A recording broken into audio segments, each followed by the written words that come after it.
I was too young, but I heard the, see, I had uncles that was, in them pictures you see them in advance, there was 3 uncles of mine in that picture.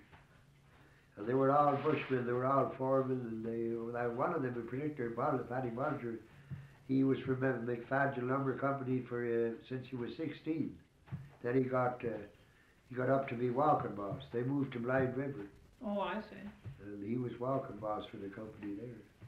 Spent all his life in the bush, and I had another uncle, he stayed for years in the bush. He used a broadaxe, he made the square timber. Oh, I see. For years. There was another man down here too, McIntyre. Andy McIntyre, he just lives there at Admaston station, down below where you see that service station today. He was a great hewer. They were, you know, they could hew along, you could hardly believe it. They just had a line to follow. Yes. But there was a lot of the score, the fella that could score, like with the other axes, get up you to score even. But they could put off that there, hit that line just like you were, just as plumb as could be, you know. Right, they got very skillful at it. Oh, yeah. Oh, they used to go out hewing on Sunday there. They'd hew a long way into long Sunday learning, you know. Oh? It's the way they learned, you see. Is that a fact? Yeah. Score the log, and then when they were young, about maybe 15, they'd get... broadaxe is a dangerous ring to handle, you know, if you don't know how to work it. Right. But they done that practice and all that. What would they use to mark the timber? Was it well, they had 2 or 3 outfits. They used to use they had a marker with there was initial on the end. That come in later, and that's about come in about well, in my time. Before that, they had used to use the blue chalk, you know. Oh, I see. Yeah.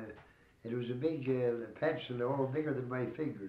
Mm-hmm. And they used to just put a mark on that. Then they got this thing you'd go along and you had hit every log, you see, just like a hammer. And the stamp was on the end of it. Oh, It'd grin the log. Right, yes, I have seen some of those. Are there any of those around the country anymore? Well, not too many, no. I've been trying to, what I'd like to do is collect one from all the old major lumber companies and logging companies. Well, you'd get one if you could see them all right there, because there's still some fellas has them, you know. Mm-hmm. Yeah. When they would be striking a line on a log before they squared it, how did they go about that?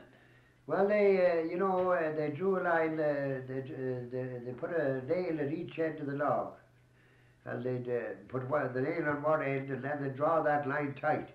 And then the first place, they had to chalk it, you know, these big round chalks that was flat with a kind of an oval top.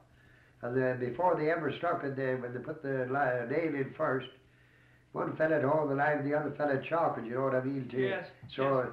Then when they got in the line real tight, it had to be one fella would hold it, right in the proper place, and then he'd pull it up like this.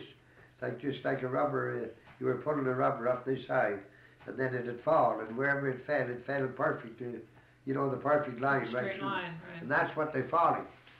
But you had to be good with not only hewing, it was the terrible art in scoring.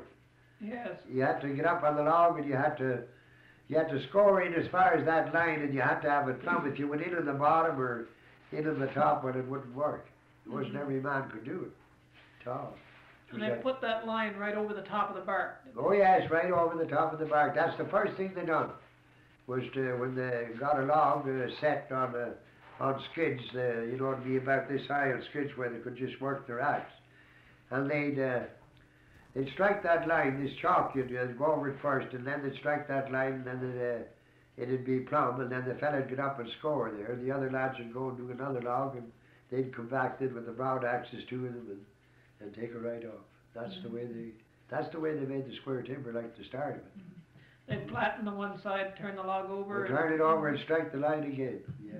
Oh yeah. I guess there was a tremendous amount of waste. No, I often I had to do that. Like I often hear like fellas that was going to say, I mean, even for barns here we done that. You know, they get a hewer in. Well, you'd use the line. You see, they done the same in the camps, of course. Yes. Oh yeah, well, it was a trade of its own. You had to be very careful and put enough of chalk on so the line would hit, and it would hit. You couldn't believe it. You could see it as plain as day. Mm. They'd have either a blue or a pink chalk, depending on the colour of the log or the bark. Oh, I see. So they could see it, you see. Mm-hmm. Oh, yes. Mm.